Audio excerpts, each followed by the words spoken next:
وَلِلَّهِ الْأَسْمَاءُ الْحُسْنَى فَادْعُوهُ بِهَا وَذَرُوا الَّذِينَ يُلْحِدُونَ فِي أَسْمَائِهِ سَيُجْزَوْنَ مَا كَانُوا يَعْمَلُونَ. بسم اللہ الرحمن الرحیم الحمد للہ رب العالمین وبہ نستعین وصلی اللہ وسلم علی سید الانبیاء والمرسلین وعلی آلہ واصحابہ اجمعین ومن تبعہم باحسان الی یوم الدین. اما بعد، آج کی اس نشست میں اللہ سبحانہ وتعالیٰ کے اسماء حسنی اور اس کی صفات علیہ میں سے الحکم الحکم الحاکم اور اللہ سبحانہ وتعالیٰ کا جو نام ہے الحکیم. الحکم یہ بھی اللہ رب العالمین کا نام ہے، الحکیم یہ بھی اللہ سبحانہ وتعالیٰ کا نام ہے. الحکمت یہ اللہ رب العالمین کی صفات ذاتیہ میں سے ہے. اس سے متعلق پڑھیں گے قرآن مجید میں اللہ رب العالمین کا یہ جو نام ہے حکیم، الحکیم، یعنی اس قدر کثرت سے ہے کہ اللہ سبحانہ وتعالیٰ کے جو دیگر اسماء حسنی ہیں جیسے اللہ، الرحمن، الرحیم، الخالق، یہ نام اور اس کی جو صفت بنتی ہے ان ناموں کے علاوہ اللہ، الرحمن وغیرہ کے بعد جو اللہ رب العالمین کے دیگر نام ہیں ان میں حکیم سب سے زیادہ مذکور ہے. اللہ سبحانہ وتعالیٰ کے جو نام ہے الحکیم، اس کی جو صفت ذاتی الحکمہ، اس سے متعلق کچھ باتیں آج کی اس نشست میں اور کچھ باتیں آنے والی نشست میں رکھوں گا انشاءاللہ. بنیادی طور پر سب سے پہلی بات یہ بتانا ہے کہ اللہ رب العالمین کا جو نام ہے الحکم، الحکیم، الحاکم اور اس کی جو صفت ہے الحکمت، اس کا معنی کیا ہے؟ اور چونکہ جو رسول اللہ صلی اللہ علیہ وسلم کو دی گئی شریعت ہے یہ عربی زبان میں ہے. اللہ سبحانہ وتعالیٰ کی اسماء حسنی، اس کی صفات علیہ بھی عربی زبان ہی میں.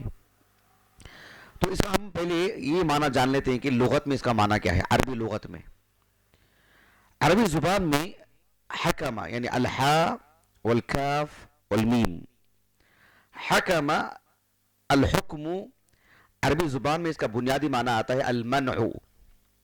بنیادی طور پر اس کا معنی کیا آتا ہے؟ المنع. الحکم یعنی المنع، کسی چیز سے منع کرنا، کسی چیز سے روکنا. عربی زبان میں کہا جاتا ہے یہ جو جانور ہوتا ہے نہیں، اونٹنی، یہ جو اور گھوڑا وغیرہ، جسے جو ان کی جو نکیل ہوتی ہے اور جو انہیں لگام کسا جاتا ہے اسے عربی زبان میں حکمت الدابہ کہا جاتا ہے. حکمت الدابہ کیوں؟ لأنها تمنعها، اس لیے کہ اسی کے ذریعے سے اس جانور کو روکا جاتا ہے، اس کو کہا جاتا ہے حکمت الدابہ. عربی زبان میں جب کہتے ہیں حکمت السفیہ، السفیہ نادان انسان کو بولتے ہیں، حکمت السفیہ یا احکمت السفیہ، اس کا مطلب یہ ہوتا ہے ای اخذت علی یدیہ، یعنی ہم نے اس پر قابو پایا، اس کو نادانی کرنے سے روکا. بتاؤ ہے آپ کو ایک سیدھا سادہ لفظ ہے عربی زبان کا الحکمت، ہم اردو میں بھی استعمال کرتے ہیں حکمت.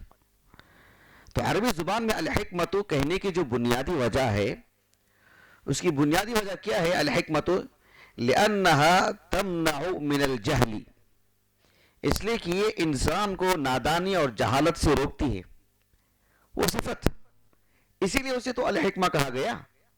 میں بنیادی معنی بتا رہا ہوں آپ کو. تو اس طرح سے عربی زبان میں الحکمت یا الحکم بنیادی طور پر اس کا معنی آتا ہے المنع من الظلم. المنع من الظلم، ظلم سے روکنا، یعنی المنع من الظلم والشر والفساد ونشر الخیر والعدل، یعنی کسی ظلم کو، فساد کو روکنا، اور جو خیر اور جو عدل کا جو راستہ ہے اس کو عام کرنا. بنیادی طور پر الحکم کا اندر معنی ہی آتا ہے. اللہ سبحانہ و تعالی الحکم ہے، الحاکم ہے، الحکیم ہے. اس سے آپ اندازہ لگا لیں. اس لیے ہم کہتے ہیں نا کہ حکم، فلاں نے کسی کو حکم دیا، کیا مطلب ہے؟ یعنی اس چیز سے روکا، یا جو ہے اس سے روک کر کے کسی چیز کا حکم دیا. بعد میں پھر ایک دیگر معنی میں استعمال ہوا ہے. بنیادی طور پر اس کا میں معنی آپ کو بتا رہا ہوں. قرآن مجید میں اللہ رب العالمین کا یہ جو نام ہے یا اس کی جو صفت ہے بکثرت استعمال ہوئی ہے. اور اس نام کا تقاضا کیا ہے اور اس نام کو اللہ تعالیٰ نے کب اور کس مقام پر بیان فرمایا ہے، یہ باریکی میں آنے والے درس میں آپ کو بتاؤں گا انشاءاللہ.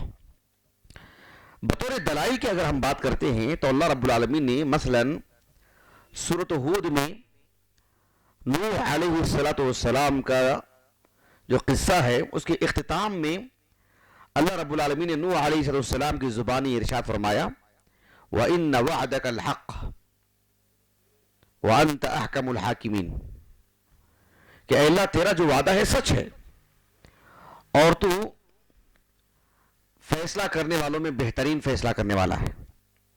وَأَنْتَ أَحْكَمُ الْحَاكِمِينَ، یعنی اہل ایمان کے بارے میں کیا معاملہ ہونا چاہیے، کفار کے بارے میں کیا معاملہ ہونا چاہیے، بھلے ہی ان کے پاس ظاہر میں طاقت ہو، حکومت ہو، سرداری ہو، ریاست ہو، جمع غفیر ہو، کثرت ہو، طاقت ہو، ان کے اپنے ارادے کی بات ہو، لیکن وَإِنَّ وَعْدَكَ الْحَقِّ، جو تم نے وعدہ کیا ہے نا اہل ایمان کے ساتھ کہ ایمان پر قائم رہو گے تو اللہ سبحانہ وتعالیٰ انہیں نجات دے گا، انہیں عزت دے گا، ان کو سرخری دے گا. ان کی آل اولاد کو نہیں، جن سے وعدہ کیا جا رہا انہی کو کہا کہ وَإِنَّ وَعْدَكَ الْحَقِّ وَأَنْتَ أَحْكَمُ الْحَاكِمِينَ. جب جو طوفان برپا ہوا اور کفار مارے گئے، غرق ہو گئے، اہل ایمان کو اللہ نے نجات دی اور کشتی میں سوار ہو کر کے ایک جگہ پر پہنچے اور کشتی سے اترے، تب یہ دعا کیا آپ نے، تب یہ کہا آپ نے وَإِنَّ وَعْدَكَ الْحَقِّ وَأَنْتَ أَحْكَمُ الْحَاكِمِينَ. اس نام کا تقاضا کیا ہے اور اس نام کا ہماری زندگی میں اثر کیسے ہونا چاہیے، وہ بہت تفصیل ہے، وہ بہت گہری باتیں ہیں. نہایت اختصار سے میں آنے والی نشست میں وہ باتیں آپ کے سامنے رکھوں گا انشاءاللہ. آج تو بس دلائل دے رہا ہوں میں آپ کو. اللہ رب العالمین نے سورۃ الممتحنہ میں جو خواتین مکہ میں رہ کر کے اسلام قبول کی اور اسلام قبول کرنے کی وجہ سے ان کے گھروں میں ان کے لیے تنگی اور ظلم ہو رہا تھا، ان کے لیے تنگی تھی، اور انہوں نے ان کے شوہر جو اسلام ابھی قبول نہیں کیے تھے ان کی طرف سے ہونے والی جو آزمائشیں تھیں ان سب کو ترک کر کے وہ مدینے کو آ گئی تھی. اللہ نے اس سلسلے میں ایک طویل آیت نازل فرمائی جو ہمارے موضوع سے خارج ہے. اس آیت کریمہ میں کئی باتیں ارشاد فرمائی، کئی احکام فرامین، لیکن آیت کا اختتام اللہ نے فرمایا ذالکم حکم اللہ، ذالکم حکم اللہ یحکم بینکم واللہ علیم حکیم.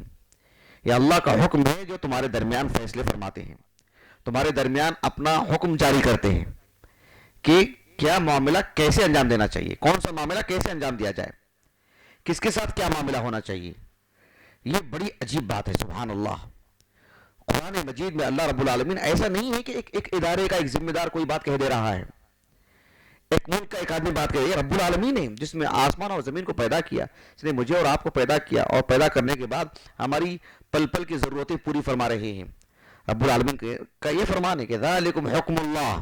یہ معمولی بات نہیں ہے، یعنی گویا کہ یہ واجبات میں سے اس کو ماننا پڑے گا، اس کو لینا پڑے گا، قبول کرنا پڑے گا. ذالکم حکم اللہ یحکم بینکم واللہ علیم حکیم. وہ جو سورۃ المائدہ ہے اس میں بھی احکام مسائل بہت ہیں.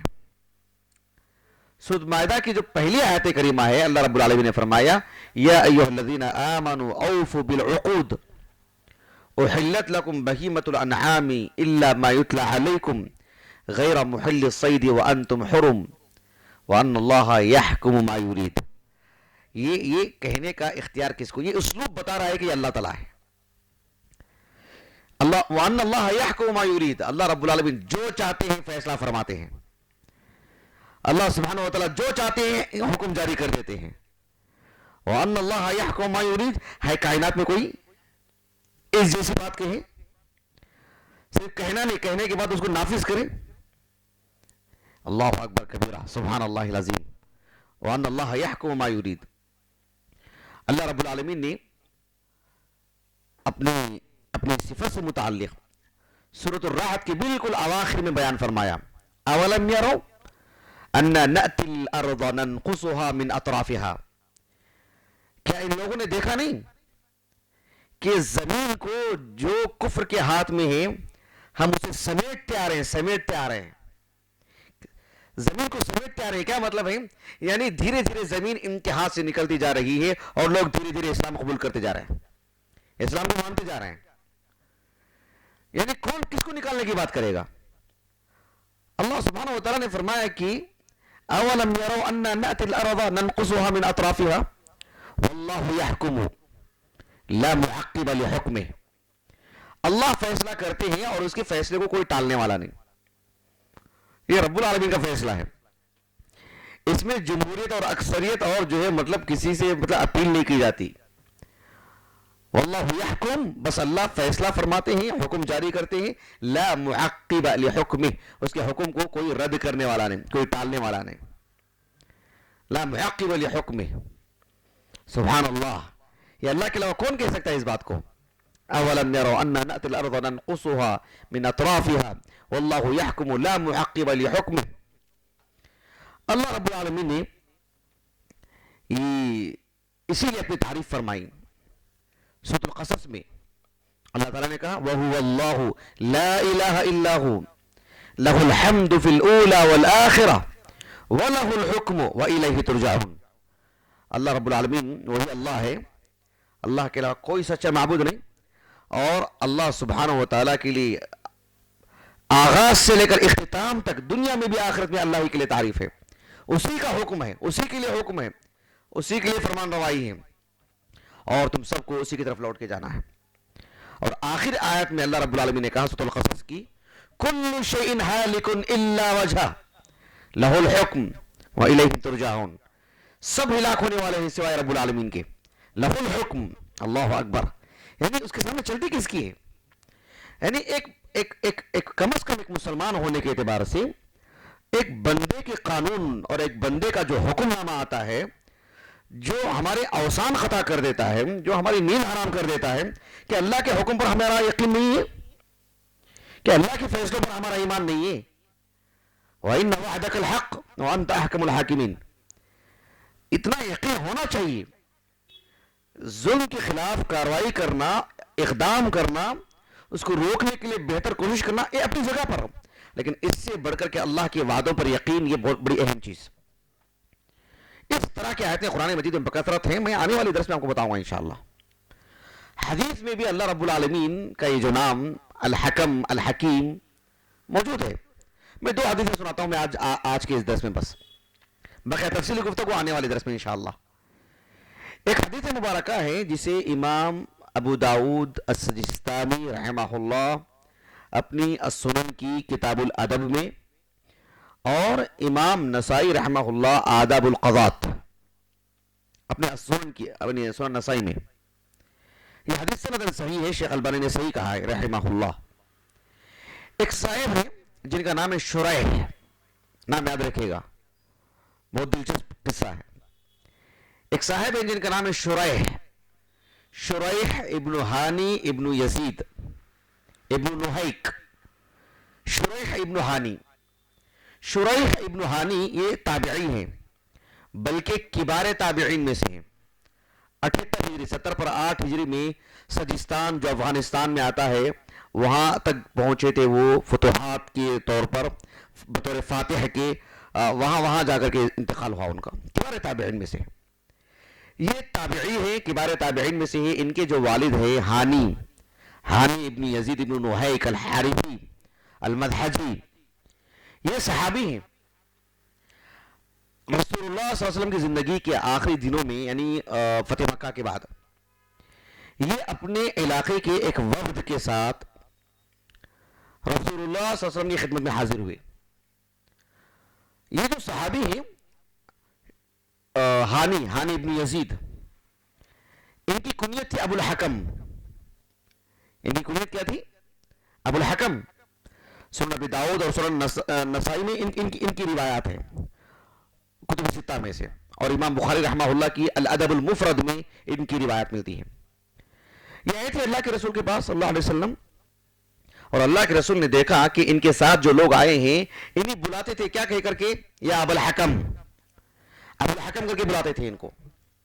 اللہ کے رسول ان کو بلائے صلی اللہ علیہ وسلم، اور بلا کر کے کہا کہ ان اللہ هو الحکم. الحکم تو اللہ سبحانہ و تعالی ہے، الحکم تو اللہ رب العالمین ہے. وَإِلَيْهِ الْحُكْمُ، اور سب معاملات کے فیصلے بھی اللہ ہی کی طرف لوٹتے ہیں، اللہ ہی فیصلے کرتے ہیں. آپ علیہ الصلوۃ والسلام نے فرمایا کہ وَكَيْفَ تُكْنَى ابو الحکم، آپ جو ہے کس طرح سے ابو الحکم کی کنیت آپ کے لیے رکھی گئی ہے؟ کیسے لوگ آپ کو ابو الحکم کر کے بلاتے ہیں؟ انہوں نے کہا کہ اے اللہ کے رسول علیہ الصلوۃ والسلام، معاملہ ایسے ہے کہ میرے قوم کے لوگوں کے درمیان جب کبھی جھگڑا ہوتا ہے تو مجھے یہ حکم فیصل کے طور پر بٹھاتے ہیں، میں فیصلہ کرتا ہوں، میرے فیصلے سے سب راضی ہو جاتے ہیں، تو مجھے ابو الحکم کہہ کر کے بلانا شروع کر دیا. اللہ کے رسول نے کہا صلی اللہ علیہ وسلم ما احسن الشیء، کتنی اچھی بات ہے، اتنا اچھا معاملہ ہے آپ کا. ایسے کہا کہ آپ کی آل اولاد بھی ہیں. کہا کہ ہیں، ایک کا نام شریح ہے، ایک کا نام مسلم ہے، اور ایک کا نام ہے عبداللہ. اللہ کے رسول نے کہا فمن اکبرہم، ان تینوں میں سے بڑے کون ہیں؟ کہا کہ شریح. کہا کہ انت ابو شریح، اب سے آپ ابو شریح ہوں گے. ایسے کہا اللہ کے رسول نے علیہ السلام. تو تاریخ کی کتابوں میں جب بھی ان کا نام آتا ہے تو ان کی کنیت ابو شریح ہی لکھی جاتی ہے. ابو جہل بھی ابو الحکم ہی تھا، بخت عقل تھی اس کی، صاحب رائے تھا وہ، لیکن سبحان اللہ، اللہ کے دین کو قبول نہیں کیا اس نے. یعنی افسوس ہے اس عقل پر. مجھے اس حدیث مبارکہ کو سنانا کر بتانا کیا ہے. اللہ کے رسول نے کہا کہ ان اللہ هو الحکم، اللہ حکم ہے، اللہ سبحانہ وتعالی کا نام. اس کی تفصیلات انشاءاللہ میں آنے والے درس میں بتاؤں گا آپ کو باذن اللہ تعالی. ایک اور حدیث مبارکہ ہے جو امام مسلم رحمہ اللہ نے اپنی الجامع الصحیح کی کتاب الذکر والدعاء والتوبہ والاستغفار اس کتاب میں لائے ہیں. اللہ کے رسول علیہ الصلوۃ والسلام کے ایک صحابی ابو ہریرہ رضی اللہ عنہ، وہ کہتے ہیں کہ اللہ کے رسول صلی اللہ علیہ وسلم کے پاس، عفواً میں نے کس صحابی کا نام لیا؟ میں نے ابو ہریرہ نہیں، سعد بن ابی وقاص کا رضی اللہ عنہ. سعد بن ابی وقاص رضی اللہ عنہ کہتے ہیں کہ اللہ کے رسول علیہ الصلوۃ والسلام کے پاس ایک اعرابی آئے، ایک دیہاتی. یہ لوگ جو ہے نا بڑے سیدھے سادے ہوتے ہیں، بہت ہی کھلے مزاج کے ہوتے ہیں، البتہ تہذیب کی تھوڑی سی کمی ہوتی ہے، جفا غالب رہتی ہے، لیکن مطلب حالات دیکھے بغیر بہرحال کہہ دیتے ہیں. ان میں بڑے عقل مند بھی ہوتے ہیں، بہت ہی مہذب بھی ہوتے ہیں، لیکن بڑے جری ہوتے ہیں عام طور پر. ایک تفصیلی موضوع ہے یہ. میں نے ایک درس دیا تھا کہ دیہات میں دعوت و تبلیغ کا طریقہ کار، اس میں بڑی تفصیل سے میں نے بتایا تھا. تو جو عرب ایک دیہاتی ہے نا، ایک گاؤں کے ایک آدمی، وہ اللہ کے رسول کے پاس آیا اور آ کر کے کہا کہ اے اللہ کے رسول علمنی کلاما اقولہ، مجھے کچھ ایسا کلام سکھاؤ کہ جسے میں بارہا کہوں، اس کا ورد کرتا رہوں، اسے پڑھتا رہوں. بہت دلچسپ ہے. اللہ کے رسول نے کہا علیہ الصلوۃ والسلام کہ قل لا الہ الا اللہ وحدہ لا شریک لہ، اللہ اکبر کبیرا والحمد للہ کثیرا وسبحان رب العالمین. یہ کلمات اللہ کے رسول نے ان کو سکھائے. آخر میں کہا ولا حول ولا قوة الا باللہ العزیز الحکیم. الحکیم دیکھ لینا آپ، اللہ سبحانہ وتعالیٰ کا نام. یہ پوری دعا سکھائی اللہ کے رسول نے ان کو صلی اللہ علیہ وسلم کہ اس کو آپ پڑھتے رہیں. وہ جو عربی تھے انہوں نے صاف لفظوں میں اللہ کے رسول سے کہہ دیا, کہا کہ اے اللہ کے رسول فَهَؤُلَاءِ لِرَبِّي فَمَا لِي, یہ سارے کلمات تو میرے رب کی تعریف کے لیے, میرے لیے کیا ہے اس میں, میرے لیے مانگنے کے لیے کیا ہے. لا الہ الا اللہ وحدہ لا شریک لہ اللہ اکبر کبیرا والحمد للہ کثیرا وسبحان رب العالمین ولا حول ولا قوة الا باللہ العزیز الحکیم. اس میں تو میرے رب کی کبریائی, عظمت اور تعریفی کلمات ہیں. فَهَؤُلَاءِ لِرَبِّي فَمَا لِي, میرے لیے کیا ہے. اللہ کے رسول نے کہا علیہ السلام کہ قل اللہم اغفر لی ورحمنی وحدنی, یہ آپ کہتے رہے. یہ دعا اللہ کے رسول نے ان کو سکھائی صلی اللہ علیہ وسلم. تو اس حدیث مبارکہ میں اللہ سبحانہ وتعالیٰ نے, اللہ کے رسول نے علیہ السلام یہ نام لیا کہ الحکیم. بس آج کی اس نشست میں اس لفظ کا معنی اور اس کے دلائل, آنے والی نشست میں انشاءاللہ اس نام کا اثر کیا ہونا چاہیے ہماری طبیعت میں, ہماری زندگی میں, اس نام کا تقاضا کیا ہے, اس نام سے اللہ سبحانہ وتعالیٰ کی عبادت کیسے ہونی چاہیے, یہ تفصیلی باتیں انشاءاللہ میں آنے والے درس میں آپ کے سامنے رکھوں گا. اور آپ حیران رہیں گے کہ اللہ رب العالمین کا یہ نام قرآن مجید میں کس اعتبار سے ذکر کیا گیا ہے. اللہ اکبر. میں اپنی بات کو ختم کرتا ہوں. سبحانک اللہم و بحمدک اشہد ان لا الہ الا انت استغفرک و اتوب الیک.